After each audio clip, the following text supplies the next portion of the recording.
한국 회사들은 직원을 노예처럼 부린다더라.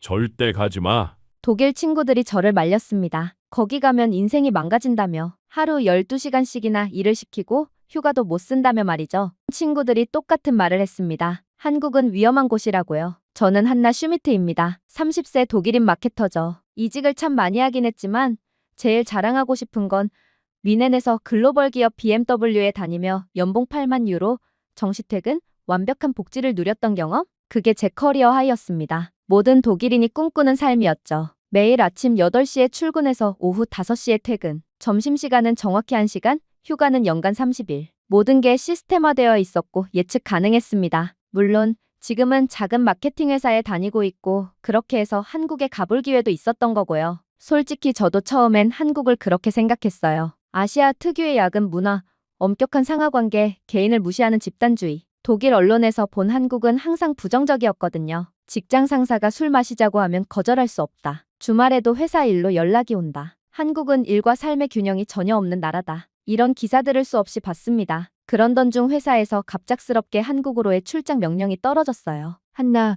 서울에 있는 기업과 협업 프로젝트가 있어. 2주간 가서 마케팅 전략을 논의해줘. 저는 내심 불만이었습니다. 왜 굳이 그런 곳에 가야 하지? 출장 전날 밤 동료 미하엘이 진지하게 말했습니다. 내 친구가 10년 전에 한국 회사에서 인턴했는데 매일 밤 10시까지 일했대. 그것도 무급으로. 무급 야근이라고요? 저는 소름이 돋았습니다. 독일에서는 상상도 할 수 없는 일이었거든요. 그리고 한국에서는 상사가 화내면 직원들이 벌벌 떤다던데? 그날 밤 저는 한국에 대한 정보를 더 찾아봤습니다. 한국 직장인 연평균 근무 시간 1874시간, 독일은 연 3147시간인데 말이죠. 한국인 직장 내 스트레스 지수 OECD 1위, 읽으면 읽을수록 끔찍했습니다. 그렇게 불안한 마음으로 한국행 비행기에 올랐습니다. 이제 지옥 같은 2주가 시작되는구나. 11시간의 비행 끝에 인천국제공항에 도착했어요. 공항은 깔끔했지만 저는 이미 우울했어요. 택시에서 바라본 서울도 그냥 바쁘고 복잡한 도시로만 보였거든요. 적인 사람들이 다 스트레스 받으며 살겠구나. 호텔에 체크인하고 내일 일정을 확인했습니다. 오전 9시 스타트업 사무실에서 첫 미팅이었죠. 그날 밤 독일 동료들에게 메시지를 보냈습니다. 한국 도착했어. 내일부터 지옥이 시작될 것 같아. 한나, 힘내. 2주만 버텨. 거기서 야근을 강요하면 단호하게 거절해. 친구들의 응원을 받으며 억지로 잠들었어요. 다음 날 아침, 저는 전투태세로 무장하고 스타트업 사무실로 향했습니다. 독일식 수평적 소통을 고수하자. 야근 요구는 단호히 거절하자. 혼자 다짐하며 엘리베이터에 올랐습니다. 그런데 사무실 문을 열고 들어간 순간, 뭔가 이상했어요. 오전 9시인데 사람들이 커피 마시며 웃고 있었거든요. 야근으로 지쳐서 좀비처럼 되어 있어야 정상 아닌가? 더 놀라운 건 분위기였습니다. 모두가 편안해 보였어요. 안녕하세요. 한나 씨죠? 저는 김지민입니다. 한국 회사 팀장이 밝게 웃으며 악수를 청했습니다. 30대 초반의 여성이었는데 전혀 피곤해 보이지 않았어요. 한나 씨, 커피 드실래요? 우리 회사 커피 정말 맛있어요. 커피를 권한다고요? 독일에서도 이렇게 친근하게 대하지 않는데. 아, 네. 감사합니다. 어떤 걸로 드릴까요? 아메리카노, 라떼, 아니면 독일식 커피가 따로 있나요? 독일식 커피까지 신경 써준다고요? 회의실로 이동하는데 더 놀라웠습니다. 사무실이 너무 밝고 쾌적했거든요. 사람들이 웃으면서 일하고 있네? 독일 언론에서 본 어둡고 우울한 한국 사무실과는 완전히 달랐습니다. 자, 그럼 회의 시작할까요? 김지민 팀장이 말했습니다. 저는 긴장했어요. 드디어 한국식 회의가 시작되는구나. 한나 씨, 편하게 앉으세요. 우리는 형식적인 거 안 좋아해요. 형식적인 거 안 좋아한다고요? 오늘은 서로 알아가는 시간이에요. 한나 씨가 독일에서 어떻게 일하시는지 궁금해요. 제 이야기를 듣고 싶다고 하네요. 보통 한국에서는 연장자나 상급자가 일방적으로 지시한다고 들었는데, 그럼 독일에서는 보통 제가 독일의 마케팅 방식을 설명하기 시작했습니다. 그런데 놀라운 일이 일어났어요. 모든 사람이 집중해서 들어주는 거였습니다. 아, 그런 방식이 있군요. 정말 흥미로워요. 독일 소비자들은 어떤 걸 중요하게 생각하나요? 혹시 그 마케팅 전략 좀 자세히 설명해 주실 수 있어요? 질문이 계속 이어졌습니다. 진짜로 관심 있어 하는 질문들이었어요. 독일에서도 이렇게 적극적으로 들어주지 않는데. 한나 씨 의견이 정말 신선해요. 우리가 놓쳤던 부분이네요. 한국인 직원들이 진심으로 감탄해줬습니다. 그러면서 자신들의 방식만 고집해왔었는데 이렇게 다른 선진국에선 어떤 식으로 일 처리를 하는지 궁금했다며 배울 게 많다며 좋아해주더군요. 그리고 짧은 시간이어도 시야가 트이는 느낌이었다며 굉장히 고마워하더라고요. 제 의견을 인정해준다는 느낌? 저는 당황스러웠습니다. 그동안 수많은 다른 유럽 국가들, 심지어 미국인들과 협업을 한 적도 있는데 그때보다 한국의 분위기가 더 여유 있어 보였고 더 흡수력이 좋아 보였어요. 딱딱하지 않았다는 거죠. 모든 아이디어를 환영하고 자유롭게 의견을 말하는 분위기? 대체 한국이 딱딱하고 형식적이고 고리타분할 거라는 편견은 어디서 생긴 거죠? 그 편견들은 말도 안 되는 오해, 독일에서 잘못 가지고 있는 상식이라는 걸 첫날부터 깨달아 버렸습니다. 혹시 제가 반대 의견을 말해도 괜찮을까요? 당연하죠. 우리는 다양한 시각이 필요합니다. 이상한 부분이 있으면 꼭 말씀해 주세요. 저는 충격을 받았습니다. 한국에서는 상급자에게 반대 의견을 말하면 큰일 난다고 들었는데 회의가 1시간 반 동안 계속됐는데 정말 놀라웠어요. 모두가 자유롭게 의견을 나누고 서로의 말을 존중해 주었거든요. 독일보다 더 민주적이었습니다. 회의가 끝나고 나서 저는 혼자 생각에 잠겼어요. 이 사람들이 생각보다 열린 마음을 가지고 있구나. 하지만 아직 확신이 서지 않았어요. 아마 겉으로만 그런 거겠지. 시간이 지나면 본색이 나올지도 모른다며 조금은 경계하는 모습에 저였습니다. 점심시간이 다가왔는데요. 저는 혼자 먹을 준비를 했어요. 독일에서처럼 샐러드 하나 사서 빨리 먹고 오려고요. 그런데 한나 씨, 같이 점심 먹어요. 김지민 팀장이 손을 흔들며 부르더라고요. 괜찮습니다. 혼자 먹을게요. 에이, 뭔 소리예요? 첫날인데 혼자 먹으면 안 되죠. 우리 팀은 항상 함께 먹어요. 함께 먹는다고요? 혹시 의무적으로 같이 먹어야 하는 건가요? 제가 조심스럽게 물어봤더니 모두가 웃었습니다. 의무요? 아니에요. 그냥 함께 먹으면 더 재밌잖아요. 재미있다고요? 그렇게 팀원들과 함께 식당으로 향했습니다. 그런데 또 놀라운 일이 일어났어요. 아무도 일 얘기를 하지 않았거든요. 한나 씨, 독일 음식 중에 뭐가 제일 맛있어요? 독일에서는 주말에 뭐 하고 지내세요? 한나 씨는 취미가 뭐예요? 모두가 저에 대해 진짜로 궁금해했습니다. 독일에서는 동료와 개인적인 이야기를 거의 하지 않는데 한국 음식 중에 뭐 드셔봤어요? 잘 모르시면 불고기 어때요? 외국인들이 좋아하는 메뉴예요. 불고기를 주문했는데 정말 맛있었어요. 그런데 더 놀라운 건 분위기였습니다. 모두가 웃으며 이야기하고 있었거든요. 한나 씨, 어때요? 맛있어요? 네, 정말 맛있어요. 이런 맛은 처음이에요. 다행이다. 한국 음식이 입에 안 맞으면 어쩌나 걱정했어요. 진짜로 걱정해주고 있었어요. 점심을 다 먹고 나서도 커피 한 잔 더 마시며 이야기했습니다. 독일에서는 점심시간이 정확히 1시간인데 여기서는 1시간 반을 썼어요. 혹시 점심시간이 너무 길어진 건 아닌가요? 제가 걱정스럽게 물어봤더니 팀원이 웃었습니다. 괜찮다며 우리는 시간보다 소통을 중요하게 생각한다고. 그래야 아이디어 나오고 협력이 잘 되는 게 아니겠나고요. 점심시간을 초과해도 당연히 근무시간으로 인정된대요. 물론 여기도 마케팅을 하는 부서라서 아이디어가 중요하고 소통이 중요하기 때문에 다른 부서와는 조금 다른 예외가 있다고는 했어요. 그 이야기를 듣고 뭔가 내가 알던 한국과 다르다는 걸 확실히 알게 되었죠. 한국에서도 융통성 없이 모든 부서, 모든 곳에 똑같이 일률된 규칙을 적용하는 게 아니라 유연성 있게 대응하고 있던 거였어요. 이건 유럽의 여느 선진국과 다를 바가 없었죠. 누가 한국의 기업 문화를 깎아내리고 말한다면 모르긴 몰라도 20년 전 이야기가 아닐까 싶었습니다. 그리고 한국인들이 더 잘하고 있다는 걸 알게 된 건 오후 근무였어요. 사무실로 돌아와서 본격적인 업무가 시작됐습니다. 확실히 오전보다 저는 긴장이 풀렸고 업무에 집중하게 되었는데요. 진행 중인 다른 프로젝트를 열어서 제 의견을 역시나 물어봐줬고 저도 제 나름대로의 관점으로 수정사항을 이야기했어요. 솔직히 수정사항을 이야기하는데도 독일에서보다 더 자신감 있게 말했죠. 여기 한국 사람들은 내 의견을 적극 수용해 줄 걸 알고 있었기 때문이죠. 전체적으로 좋긴 한데 마케팅 타겟이 너무 넓은 것 같아요. 오, 좋은 지적이네요. 어떻게 좁혔으면 좋을까요? 20대와 30대를 분리해서 접근하면 어떨까요? 20대와 30대를 묶어서 생각하는 경향이 조금 위험할 것 같아요. 경제적 상황도 다르고 20대 초반, 20대 중반과 30대 초반까지를 한데 묶고 그 이상은 배제하죠. 아, 그렇게 하면 메시지도 더 명확해지겠네요. 정말 좋은 아이디어예요. 그리고 정말로 기획서를 수정하기 시작했습니다. 제 의견을 바로 반영한 거예요. 근데 놀란 건 여기서부터였습니다. 독일에서는 이런 변경에 최소 2주는 걸리는데 여기선 의견 반영 후 빠르게 자료조사, 의견 모으고 아이디어 회의까지 쉴 새 없이 진행되었어요. 아니, 한국인들은 일하는 속도가 10배는 빠르더라니까요. 한국인들은 정말 일벌레이긴 했어요. 쉬 없이 퇴근 시간까지 달리더군요. 어떤 사람은 자진해서 10분만 더 하고 간다고 신경 쓰지 말라고 하던데 이렇게 한국인들이 열정적으로 일하다 보니 탄력이 붙어서 일에 심취하게 되고 퇴근 시간만 기다리는 게 아니라 자연스럽게 조금 더 하게 되는 그런 광경을 목격한 거죠. 공식 퇴근 시간도 독일보다 1시간 정도 더 많이 일해야 하는데 거기에 이런 일이 생기니? 당연히 한국이 독일보다 연 500시간은 더 일하는구나 싶었어요. 그래서 그런 거지 한국이 악랄해서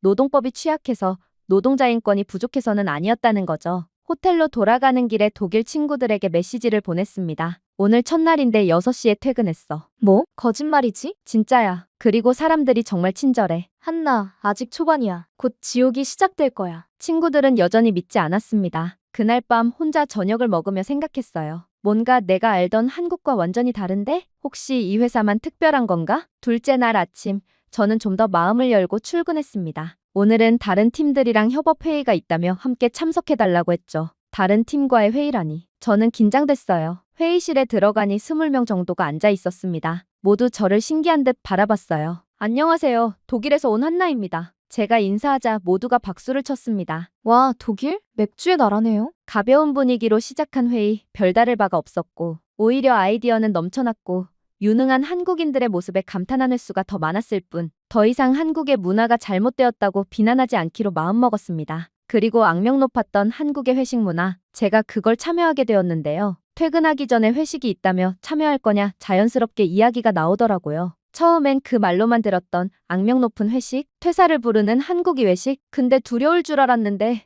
신선하다고 느껴졌달까요? 의무가 아니라서 참석 안 하는 사람도 있었는데 대부분 참석하긴 했어요. 저녁 7시 회식 장소인 삼겹살집에 갔습니다. 독일에서 들었던 것처럼 상사가 술을 강요하고 부당한 대우를 받을 줄 알았는데 완전히 달랐어요. 술을 못 마시는 사람들은 자기들끼리 모여 앉았고 술 마실 사람은 다들 또 모여 앉았죠. 당연히 저는 술을 마시고 싶었고 술을 마실 사람들 자리에 앉았어요. 이렇게 앉는 것도 너무 재미있었어요. 그냥 한국식 효율이라고 할까. 굳이 자리를 바꾸고 그런 것들이 그냥 그 자체로 재미있었어요. 독일에서는 회식을 어떻게 하냐는 질문이 왔는데 그런 게 없다고 이야기했는데 그런 말로 분위기가 나빠지거나 그런 건 전혀 아니었어요. 더 놀라운 건 분위기였어요. 여기서는 직급상고나 없이 재미있게 웃고 떠드는 모습이었죠. 일 이야기를 완전히 안 하는 건 아니었는데 오늘 발표가 좋았다. 아이디어가 좋았다. 성과가 괜찮게 나왔다. 약간 발전적인 쪽으로 이야기를 하더라고요. 불편하고 문제될 것 같은 이야기는 최대한 조심스럽게 대부분 하지 않는 쪽으로 분위기가 흘러갔어요. 아무래도 술이 들어가다 보니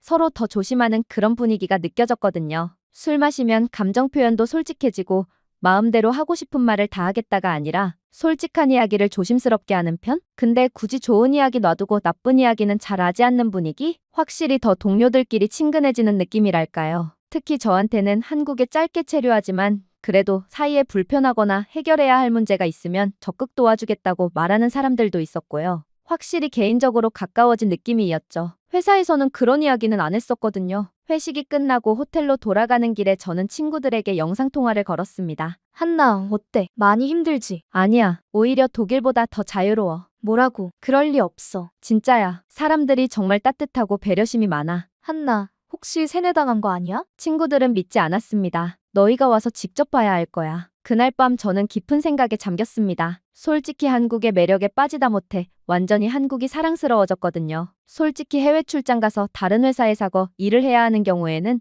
아무래도 외로워서 힘든 게 정말 큰데 한국에서는 회사만 다니고 있는데 왠지 친구들과 있는 것 같은 기분도 좀 들고 확실히 느낌이 달랐어요. 외로움의 감정이 많이 적었고 궁금한 것만 더 많아지는 기분이었죠. 다음날 술을 많이 마신 동료가 있으면 다들 아무래도 조금씩 배려해주는 느낌이었어요. 독일에선 전날 과음한 사람이 있으면 자기가 컨트롤 못해서 남한테 피해 끼친다며 온갖 욕을 먹는데 한국에선 같이 술자리를 한 거니까 다들 이해해주죠. 합법적으로 전날 과음이 가능한 게 한국의 회식 시스템이에요. 술 좋아하면 한국의 회식 문화가 독일에 도입되었으면 좋겠다고 생각할지도 모를걸요. 한국에서 매일같이 집중해서 근무를 했고 드디어 한국에서 모든 일정이 마무리되어 가고 있었어요. 그러던 어느 날 아침에 출근을 했는데 갑작스럽게 비서실이라며 연락이 왔어요. 대표님이 저와 점심을 함께하고 싶어 하신다는 거였죠. 순간 심장이 쿵 내려앉았어요. 내가 뭘 잘못했나 라는 생각이 머릿속을 스쳐 지나갔거든요. 하지만 동료가 웃으며 그냥 외국에서 오신 분과 이야기하고 싶으신 거라고 말해줘서 조금 마음이 놓였어요. CEO의 사무실에 들어섰을 때 예상치 못한 따뜻한 분위기에 놀랐어요. 40대 중반으로 보이는 CEO님이 환한 미소를 지으며 저를 맞아주셨거든요. 안녕하세요, 한나 씨. 독일에서 오셨다니 정말 반갑네요. 편하게 앉아요.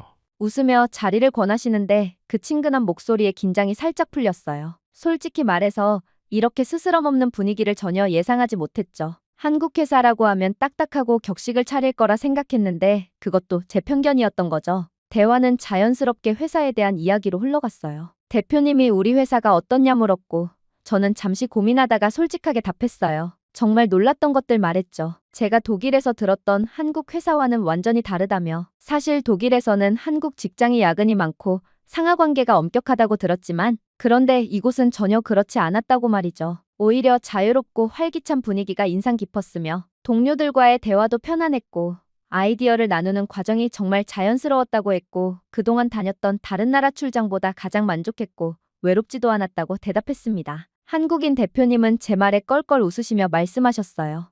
예전 한국은 그랬을지도 모르지만 지금은 많이 바뀌었어요.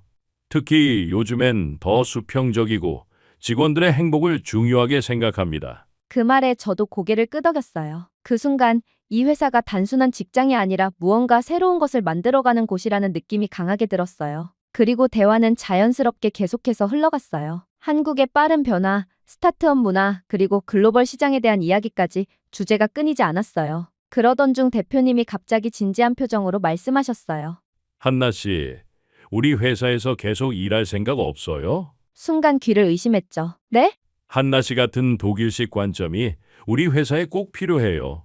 우리가 글로벌 시장으로 나아가려면요. 저는 너무 놀라서 말을 잇지 못했어요. 한국에 온 지 얼마 안 된 제가 이렇게 중요한 제안을 받을 줄은 꿈에도 몰랐거든요. 대표님은 저에게 시간을 두고 한참 지나서 결정해도 되니까 천천히 고민해보라고 하셨지만 그 순간부터 머릿속이 복잡해졌어요. 이곳에서 새로운 도전을 시작할지 아니면 익숙한 독일로 돌아갈지 마음이 흔들리기 시작했죠. 회사에서의 마지막 날 동료가 밝은 목소리로 다가와 말했어요. 한나 씨, 오늘 일찍 끝내고 같이 놀러 가요. 그 말에 저는 살짝 당황했죠. 아직 할 일이 남아 있었거든요. 괜찮을까요? 상관없어요. 오늘은 한나 씨를 위한 시간이에요. 그 말에 가슴이 살짝 따뜻해졌어요. 독일에서는 동료들과 이렇게 개인적인 시간을 보내는 일이 드물었기에 이런 제안이 낯설면서도 설레었죠. 우리는 한강으로 갔어요. 강변에 앉아 치킨과 맥주를 앞에 두고 동료가 말했어요. 여기선 치맥. 그러니까 치킨이랑 맥주 먹는 게 한국 문화예요? 한국의 한강공원은 유럽에서는 볼 수 없던 풍경이었어요. 엄청 넓은 강에 물냄새도 안 나고 게다가 공원은 쾌적하고 아무데나 앉아서 여유를 즐기는 게 가능한 나라였습니다. 강물 위로 반짝이는 서울의 불빛과 시원한 바람이 어우러진 그 순간은 정말 로맨틱했어요. 우리는 치킨을 나눠 먹으며 깊은 이야기를 나눴죠. 한국 회사 동료가 독일에선 동료들과 이렇게 친하게 지내냐고 물었는데 저는 고개를 저었어요. 그저 업무적으로만 지내는 편이고 회사 동료들과 개인적으로 만나거나 밥을 먹은 적도 없었으니까요. 그 질문에 저는 잠시 생각에 잠겼어요. 외롭다고 생각해 본 적은 없었는데 지금 보니 좀 외로웠던 것 같다는 생각. 누군가는 이런 식의 한국 문화가 동양적이고 싫다고 말할 수 있겠죠. 물론 대부분 경험하기 전에 싫다고 할 거예요. 근데 제가 경험해보니 그렇게 나쁘게 볼 게 전혀 아니었다는 거죠. 오히려 저처럼 한국이 갑자기 좋아질 사람이 많아질 거라는 확신도 들었을 정도니까요. 그렇게 한강공원에서 제 마지막 날을 다들 기념하며 아쉬운 송별회를 끝마쳤습니다. 그날 밤 호텔로 돌아와 침대에 누워 많은 생각에 잠겼어요. 독일로 돌아가고 싶지 않아. 그렇게 한국에서 모든 일정을 마친 뒤 독일로 돌아왔습니다. 저는 다시 예전의 단조로운 삶 속으로 들어갔어요. 매일 아침 똑같은 시간에 일어나 사무실로 향하고 동료들과 필요한 말만 주고받으며 하루를 보냈죠. 독일의 안정적인 일상은 편안했지만 이상하게도 마음 한구석이 텅 빈 듯했어요. 한국에서 보낸 시간들이 자꾸만 떠올랐어요. 한강변에서 치킨과 맥주를 나누며 웃던 순간, 회식 자리에 들어가자마자 동료들이 친구가 된 순간, 그리고 무엇보다 한국인 동료들의 따뜻한 미소와 가족 같은 분위기가 계속해서 저를 끌어당겼죠. 한국에서의 그 짧은 시간은 제 안에 잠들어 있던 에너지를 깨운 것 같았어요. 그 에너지가 중요하다고 느껴지더군요. 어느 날 사무실 책상에 앉아 창밖을 바라보며 문득 깨달았어요. 제 성향은 독일의 체계적이고 차분한 삶보다는 한국의 활기차고 따뜻한 분위기에 훨씬 더 맞는다는 걸요. 한국에서는 매일이 새롭고 사람들과의 교감 속에서 살아있다는 느낌을 받았어요. 반면 독일에서의 삶은 안전했지만 어딘가 무미건조했죠. 그날 밤 저는 오랜 시간 고민한 끝에 큰 결정을 내렸어요. 사직서를 내고 한국으로 돌아가겠다고요. 다음 날 저는 상사에게 사직서를 제출했어요. 상사는 놀란 눈으로 한나, 정말이야? 왜 갑자기? 이유를 설명했고 상사는 이해하기 어렵다는 표정이었지만 결국 제 결정을 존중해줬어요. 집으로 돌아와 짐을 싸면서도 마음은 이미 한국에 가 있었어요. 서울의 번잡한 거리, 동료들의 웃음소리, 그리고 새롭게 시작할 삶에 대한 설렘이 저를 가득 채웠죠. 한국에 도착한 날, 공항에서 김지민 팀장님이 저를 마중 나와주셨어요. 첫 정식 출근 날, 사무실에 들어가니 제자리에 환영 케이크가 놓여 있었어요. 그리고 팀원들이 준비한 작은 환영 파티까지. 독일에서는 신입사원이 와도 간단한 인사 정도였는데 여기서는 정말 가족처럼 맞아주었습니다. 그 순간 저는 확신했어요. 한국에서 새로운 삶을 시작하는 게 맞는 선택이었다고요. 심지어 저녁에는 팀원들과 다시 한강변에서 축하 파티를 했어요. 치킨과 맥주를 앞에 두고 모두가 저를 환영해 주었어요. 요즘엔 일하면서 매일매일 새로운 것을 배우고 있어요. 한국의 빠른 의사결정, 창의적인 아이디어, 그리고 무엇보다 서로를 배려하는 문화. 독일에서는 효율만 추구했다면 여기서는 사람을 먼저 생각했어요. 몇 달이 지나자 저는 완전히 다른 사람이 되어 있었습니다. 한국어도 많이 늘었고 김치도 이제 맛있게 먹을 수 있게 됐어요. 무엇보다 매일 아침 일어나는 것이 즐거웠습니다. 1년이 지난 지금 저는 확신합니다. 제가 내린 최고의 결정이었다고. 독일에서는 살아가고 있었다면 한국에서는 진짜로 살고 있어요. 매일 웃고 동료들과 진심으로 소통하고 의미 있는 일을 하면서 성장하고 있습니다. 가끔 힘들 때도 있지만 혼자가 아니라는 느낌이에요. 항상 누군가가 옆에서 응원해주고 도와주거든요. 요즘 독일 친구들이 자주 물어봐요. 한국 생활 어때? 후회 안 해? 저는 자신 있게 답합니다. 전혀 후회는 없으며 오히려 더 일찍 왔으면 좋았을 것 같다고 말이죠. 이 말을 하는 제 모습을 3년 전 제가 봤다면 절대 믿지 않았을 거예요. 하지만 지금 저는 확신해요. 진짜 행복이 무엇인지 그리고 어디서 찾을 수 있는지를요. 지금까지 독일에서 온 마케터 한나 슈미트였습니다. 여러분도 용기 내어 새로운 도전을 해보세요. 생각지도 못한 곳에서 진짜 자신을 발견할 수 있을 거예요.